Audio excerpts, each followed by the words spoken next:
Base navale de Zeebrugge. Le temps est dégagé. L'Agusta peut se poser en toute sécurité dans le quartier. C'est la première visite du ministre Goffin à la composante mer, la plus petite des composantes de la défense, 1300 hommes en tout. Au carrefour d'information, c'est l'amiral de division Wim Robrecht qui donne le briefing, avec notamment la vision de l'avenir de la marine.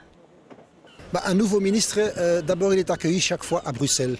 Mais Bruxelles c'est quand même loin de la côte et si on veut être capable de bien maîtriser ce que les 4 composantes de la défense représentent, il faut se déplacer. C'est pour ça que j'étais tout content quand la marine était le premier à recevoir le ministre en visite pour lui montrer quand même les capacités que la marine a, sauf nos frégates qui pour l'instant sont à Nelder aujourd'hui. Pour le ministre Goffin, il est primordial de faire connaissance et d'aller à la rencontre des différentes composantes de la défense. C'est très important pour moi d'abord de prendre connaissance effectivement de ces différentes composantes. La marine est une composante importante, mais si elle ne représente que 6% de l'ensemble de notre arsenal défense, mais on le sait, notre pays a une responsabilité importante par rapport à la marine et donc notre présence et ma présence aujourd'hui attestent bien de cet intérêt.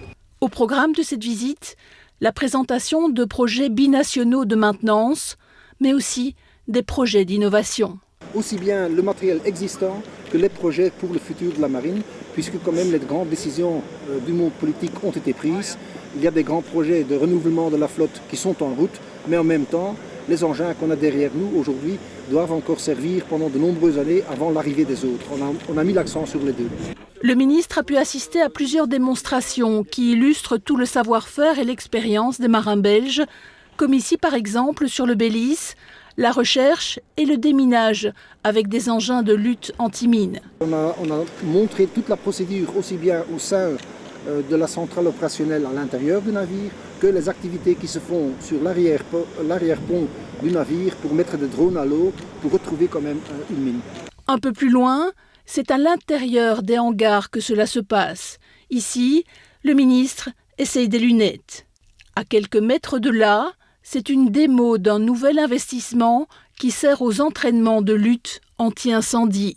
Ça fait à peu près 1 an qu'on a acheté ce matériel pour se lancer dans les nouvelles technologies, pour améliorer les formations de lutte anti-incendie au sein de la marine.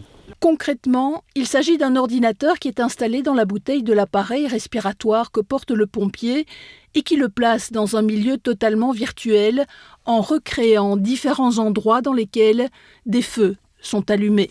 Le pompier possède une lance incendie qui réagit, qui donne les sensations que créerait une vraie lance. Donc il y a un système de retour dessus. Il porte également une veste qui lui permet de simuler la chaleur s'il s'approche du feu et qui va refroidir au fur et à mesure qu'il effectuera les bonnes opérations pour éteindre l'incendie.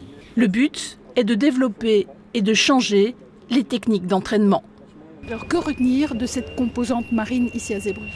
Comme pour les autres composantes, beaucoup d'engagement, beaucoup de professionnalisme, de la qualité, du sérieux et là aussi, selon les informations que j'ai pu récolter, mais aussi selon les lieux où nous sommes appelés, présents, notre collaboration avec les Pays-Bas qui est très très forte. Et bien, une fois de plus, c'est la qualité de notre défense qui est mise en avant et qui est reconnue.